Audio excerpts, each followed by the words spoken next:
Hi friends, வீட்டில் அவல் இருந்தால் ஒரு முறை இந்த மாதிரி சிம்பிளாக செஞ்சு பாருங்கள். இனி ஸ்நாக்ஸ் வாங்க கடை பக்கமே போக மாட்டீங்க. அந்தளவுக்கு ஒரு சூப்பரான ஸ்வீட் ரெசிபி நம்ம எப்படி செய்கிறது நம்ம பார்க்கலாம். ஒரு பேனில் 3 ஸ்பூன் அளவுக்கு நெய் சேர்த்துக்கலாங்க. 1 கப் அளவுக்கு அவல் சேர்த்துக்கோங்க. நீங்கள் எந்த அவல் வேணாலும் எடுத்துக்கலாம். நல்லா பொன்னிறமாக வறுத்து இதை ஒரு பிளேட்டுக்கு மாற்றி வச்சுக்கலாம். இப்போ அதே பேன்லேயே 3 ஸ்பூன் அளவுக்கு நெய் சேர்த்துக்கலாம். எந்த கப்பில் அளந்தமோ அந்த கப்பில் 1 கப் அளவுக்கு நல்லா துருவின தேங்காய் சேர்த்துக்கோங்க. தேங்காய் நல்லா பொன்னிறமாக மாறினதுக்கப்புறமா அதே பிளேட்டுக்கு இந்த தேங்காய் துருவலையும் நம்ம மாற்றி வச்சிடலாம். இப்போ இது அப்படியே இருக்கட்டும். இப்போ ஒரு மிக்ஸி ஜாருக்கு இதை மாற்றி நல்லா நைஸாக அரைச்சி எடுத்துடலாம். இந்தளவுக்கு நைஸாக அரைக்க முடியுமோ அந்தளவுக்கு நைஸாக அரைச்சி எடுத்துக்கோங்க.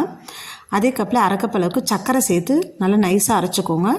இந்த சர்க்கரை பவுடரை இந்த மாவோடு சேர்த்து வச்சுக்கலாம். அப்படியே ஒரு முறை கலந்து விட்டுருக்கோங்க. ஒரு பேனில் தேங்காய் எண்ணெய் அப்படி இல்லைன்னா நெய் சேர்த்துக்கோங்க. முந்திரி பருப்பு போட்டு பொன்னிறமாக வறுத்ததுக்கப்புறம் அந்த சூட்லேயே இது இந்த மாவோடு சேர்த்துக்கலாம். அப்படியே ஒரு முறை மிக்ஸ் பண்ணி விட்டுட்டு கொஞ்சமாக மாவு எடுத்து இந்த மாதிரி உருண்டை பிடிச்சோம் அப்படின்னா சுவையான மனமான அவல் லட்டு ரெடிங்க. பிடிச்சிருந்துன்னா லைக் பண்ணுங்கள், ஷேர் பண்ணுங்கள், நம்ம சேனலை சப்ஸ்கிரைப் பண்ணிக்கோங்க. இதோட ஃபுல் வீடியோ லிங்க்கை நான் அட்டாச் பண்ணுறேன். உங்கள் ஃப்ரீ டைம்ஸில் மற்ற வீடியோஸையும் பாருங்கள். தேங்க்யூ.